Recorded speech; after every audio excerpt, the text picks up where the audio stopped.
करने जा रहे हैं हमारे देश के अंदर सन 1947 के बाद। ख़ास तौर से मैं जब बात करता हूँ 47 की, तो मैं कहना चाहता हूँ कि बंटवारे के बाद। बंटवारे में एक बड़ी भविष्यका थी भारत में। उत्तर प्रदेश में जो योगी आदित्यनाथ जी की सरकार बैठी और योगी आदित्यनाथ जी 2.0 ने जो काम करना शुरू किया है, उसने वो विभीषिकाएं जो उस समय बंटवारे के समय से लेकर अब तक उत्तर प्रदेश में थी, खासतौर से होनी तो पूरे देश में चाहिए, लेकिन चूंकि लॉ एंड ऑर्डर स्टेट के हाथ में होता है, दूसरा जो लैंड है वो भी स्टेट के हाथ में होती है। मतलब ज़मीनों का मामला, मैं अगर बात करूँ ज़मींदारी एवोल्यूशन की, मैं बात करूँ कि ज़मीनों की रेवेन्यू की, ज़मीनों के पोजीशन की, प्रदेश में ज़मीनों के रख रखाव की, तो वो स्टेट डिपार्टमेंट होता है और राज्य सरकार के अंडर में आता है। केंद्र सरकार के पास कोई अपनी ज़मीन नई दिल्ली को छोड़कर नहीं है। उसको भी अगर ज़मीन की आवश्यकता पड़ती है तो वो राज्य सरकारों से कहती है और राज्य सरकारें उसको अधिग्रहण करके ज़मीनें देती हैं। तब वो अपनी रेलवे की लाइनें, तब वो अपने एयरपोर्ट बनाती है, तब वो अपने जो डेवलपमेंट के और दूसरे काम हैं वो पूरे करती है, मिलिट्री के काम करती है। लेकिन एक्वाजिशन राज्य सरकार को ही करना पड़ता है। वो अलग बात है कि राज्य सरकार अगर बहुत आनाकानी करे और लॉ एंड ऑर्डर को मेंटेन ना कर पाए तो केंद्र सरकार राज्य सरकार को भंग करके आर्टिकल 356 के तहत पहले उसको अपने मातहत लेता है, प्रेसिडेंट रूल लगाता है और प्रेसिडेंट रूल लगाने के पश्चात वो कार्य पूरे करता है जो उसको करना चाहिए। बिल्कुल वैसे ही जैसे जम्मू कश्मीर में आपने देखा होगा, राज्य सरकारें बहुत सारी समस्याएं खड़ी कर रही थी, लेकिन जब वहाँ प्रेसिडेंट रूल लगा तो आर्टिकल 370 और जम्मू कश्मीर के संविधान पर भी प्रहार हो गया और वो भी अपने रास्ते पर आ गए। खैर, उत्तर प्रदेश में जो इस समय चल रहा है वो खासतौर से जो इंक्रोचमेंट की प्रॉपर्टियां हैं, इंक्रोचमेंट की, इलीगल कंस्ट्रक्शन की, इलीगल ऑक्यूपेशन की, वक्फों के द्वारा कब्जे की या कंटोनमेंट की भूमियां कब्जे में हैं, नदियों की भूमियां कब्जे में हैं, नुजूल की भूमियां बिना पेमेंट करे कब्जे में हैं, ये सब कुछ बहुत कुछ समस्या है। दो तीन कारण मैं उसके आपको बताऊंगा, लेकिन उसके साथ इलाहाबाद हाई कोर्ट, जो लोग भी ये कहेंगे कि ये प्रयागराज हाई कोर्ट है, प्रयागराज कहिए, इलाहाबाद मत कहिए, मैं चूंकि कुछ लोगों का ये स्वभाव होता है, मैं बोलूँगा, लिखेंगे ज़रूर। जनाब, आपको पता होना चाहिए कि अभी भी इलाहाबाद हाई कोर्ट के नाम से ही चलता है। शहर का नाम प्रयागराज ज़रूर हो गया है, लेकिन हाई कोर्ट का नाम आज भी इलाहाबाद है और वो राज्य सरकार उसको चेंज कर नहीं सकती। हाई कोर्ट का नाम चेंज करने के लिए हाई कोर्ट को रेजोल्यूशन पास करना पड़ेगा, तब हाई कोर्ट का नाम बदलेगा। इसलिए मैं इलाहाबाद हाई कोर्ट ही वर्ड इस्तेमाल करता हूँ। तो ऑनरेबल इलाहाबाद हाई कोर्ट में एक केस गया, सीतापुर के किसी व्यक्ति का केस है और वो मामला ये है कि सीतापुर में इनक्रोच करके प्रॉपर्टी 20 साल से रखी गई, सरकारी संपत्ति थी, किसी ने उस पर बाउंड्री बना ली, बाउंड्री बनाकर उस पर वो विराजमान है, रहता है। राज्य सरकार को यानी कि डिस्ट्रिक्ट मजिस्ट्रेट को या तहसीलदार ने अपनी ज़मीनों को, चूंकि राज्य सरकारें इस समय, उत्तर प्रदेश की राज्य सरकार इस समय ड्राइव चला रही है कि जितनी भी सरकारी संपत्तियां हैं वो सरकार के कब्जे में आनी चाहिए। खासतौर से मैं इसलिए कहता हूं कि स्टेट प्रॉपर्टी डिपार्टमेंट, राज्य संपत्ति डिपार्टमेंट माननीय मुख्यमंत्री जी के पास है और मुख्यमंत्री जी ही उसके कस्टोडियन है। मुख्यमंत्री जी का मतलब योगी आदित्यनाथ जी राज्य संपत्ति के कस्टोडियन है। अब जो राज्य सरकार की संपत्तियां खाली पड़ी हुई थी, उन संपत्तियों पर अगर किसी ने कब्जा करके रखा है, चाहे वो कोई भी हो, वो गवर्नमेंट इंस्टीट्यूशन हो सकते हैं, वो प्राइवेट इंस्टीट्यूशंस हो सकते हैं, वो प्राइवेट मेडिकल कॉलेज हो सकते हैं, वो प्राइवेट इंजीनियरिंग कॉलेज हो सकते हैं, वो गवर्नमेंट के कॉलेज हो सकते हैं, या फिर कोई भी ज़मींदार, पुराना ज़मींदार हो सकता है, राजे रजवाड़े के लोग हो सकते हैं। किसी के भी कब्जे में अगर सरकारी ज़मीन है, इलीगल ऑक्यूपेशन है, इंक्रोचमेंट करके रखा है, तो राज्य सरकार उसको खाली करवा रही है। अब राज्य सरकार के पास ये भी ऑप्शन है कि राज्य सरकार अगर उस प्रॉपर्टी पर कोई बैठा हुआ है और राज्य सरकार से वो ये कहता है कि हम 20 साल, 30 साल, 35 साल, 40 साल से प्रॉपर्टी पर बैठे हुए हैं, आप ये प्रॉपर्टी मुझसे कैसे खाली करवा सकते हैं, तो उत्तर प्रदेश की राज्य सरकार ने एक नया काम करना शुरू किया है। हालांकि वो प्रावधान पहले से हैं रेवेन्यू एक्ट में, वो काम करना ये शुरू किया है कि अगर वो अर्बन बिल्डिंग के तहत आती, यानी कि जो डेवलपमेंट अथॉरिटीज़ होती हैं उनकी प्रॉपर्टी है, अगर वो म्यूनसिपाल्टी की प्रॉपर्टी है, किसी गवर्नमेंट डिपार्टमेंट की प्रॉपर्टी है, और या फिर वो ग्राम पंचायत की ज़मीन है, सबका कस्टोडियन तो मुख्यमंत्री ही होता है। इसलिए अगर वो प्रॉपर्टी किसी के कब्जे में है और वो ये कहता है म्यूनसिपाल्टी से या ग्राम पंचायत से कि मैं इस पर 20, 25, 30 साल से कब्जे में हूँ, इसलिए ये संपत्ति में से ली नहीं जा सकती। अब 30 साल 40 साल से कब्जे में कैसे रहा होगा? सरकारें ऐसी हैं कि मुझे याद है कि माननीय मुलायम सिंह जी मुख्यमंत्री थे, इटावा में वो गए तो लोगों ने उनसे कहा, उनके बिरादरी के लोगों ने, उनके जान परिचय के लोगों ने, कि भाई हमारे पास पैसे नहीं है, क्या करें? तो वो रोड पर खड़े होकर कहे ये शीशम किस लिए हैं? ऐसा लोग कहते हैं कि ये शीशम किसके लिए? शीशम काटो, बेच लो और जो चाहो सो ले आओ। शीशम मतलब सड़क पर खड़े हुए शीशम का वो पेड़, सड़क पर खड़े हुए वो पेड़ जो राज्य सरकार जिसका कस्टोडियन होता है, या मुलायम सिंह उस समय मुख्यमंत्री रहे होंगे तो मुलायम सिंह जिसके कस्टोडियन थे, उन्होंने कहा इसको काट पीट के बराबर कर लो और एक ट्रक ले आओ, ट्रैक्टर ले आओ, गाड़ी ले आओ, बैलगाड़ी ले आओ, चलाओ आराम से, क्या समस्या है? और लाइसेंसों की आवश्यकता है तो लाइसेंस हम कर ही देंगे, बंदूक खरीदने के लिए एक पेड़ काट लो, तुम्हारे खेत के सामने खड़ा हो। इसी प्रकार से जिस किसी की भी संपत्ति थी, मान लो 5 बीघा के खेत है, 10 बीघे का म्यूनसिपाल्टी का पड़ा हुआ है या ग्राम पंचायत का पड़ा हुआ, जोत लो। इस प्रकार राज्य में जो संपत्तियां थीं, उन संपत्तियों पर इलीगल कब्जे थे। अब उन संपत्तियों को धीरे से घेरना शुरू कर दिया, उन संपत्तियों पर धीरे धीरे करके बाउंड्री खींचनी शुरू कर दी, भैंसें बांधनी शुरू कर दी, उन पर खेतीबाड़ी करनी शुरू कर दी।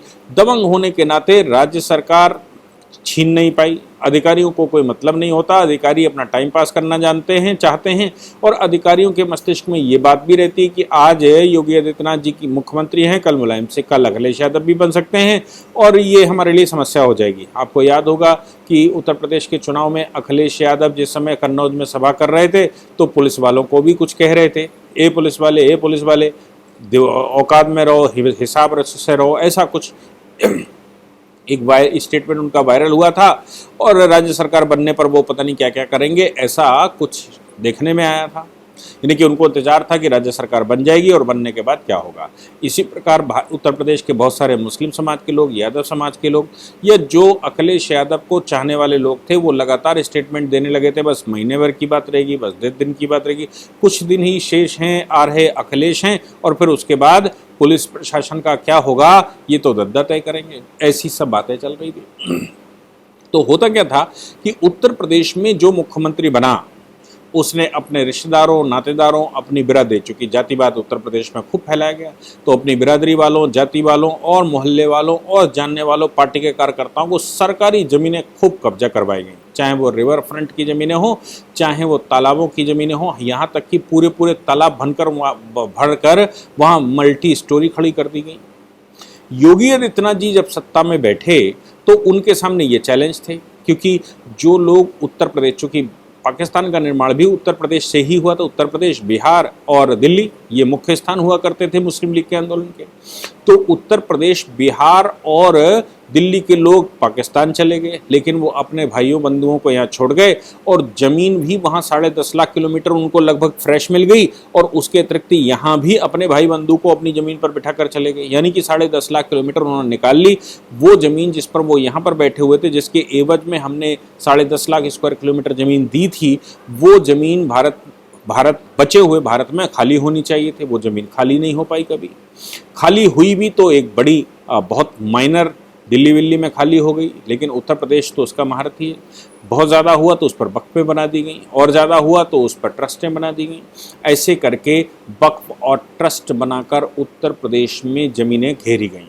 राजा जो बादशाह, जैसे राजा महमूदाबाद की बात करूं कि वो चले गए पाकिस्तान और जाने के बाद अपने बेटे को वापस भेज दिया, बेटा वापस आया, यहाँ की उसने नागरिकता ले ली, नागरिकता के आधार पर उसने अपने पिता जिस स्टेट के राजा थे वो क्लेम कर दिया। योगी आदित्यनाथ जी ने, आपको याद होगा, 2018-19 में उनकी 4,000 करोड़ की संपत्ति पूरी जब्त कर ली थी।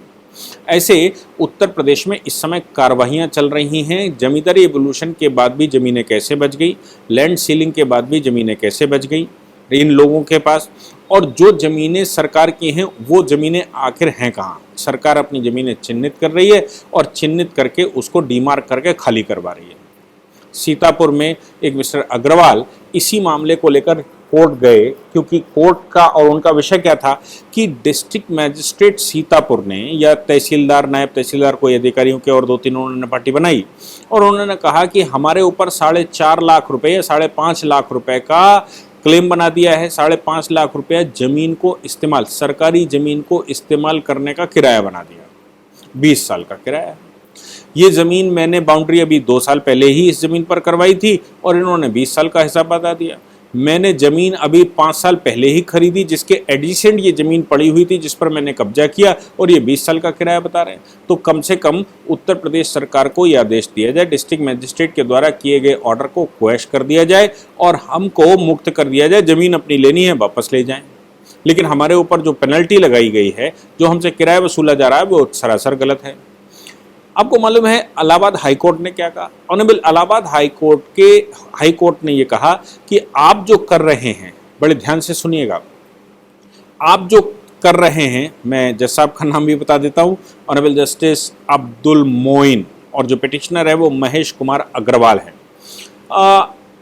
जस्टिस मोइन ने आदेश किया और उस आदेश में करते समय उन्होंने कहा कि ये काबिल तारीफ है कि आपने ज़मीनें खाली करवा रहे हैं, सरकारी संपत्ति सरकार के पास वापस आ रही है, सरकारी संपत्ति को आप वापस लेकर संरक्षित कर रहे हैं, पूरी ताकत से लगा रहे हैं, ये लाउडेबल है, ये तो आपकी प्रशंसा होनी चाहिए। लेकिन जो साथ में वर्ड इस्तेमाल किया, मुझे लगता है वो बहुत ज़्यादा इम्पॉर्टेंट है।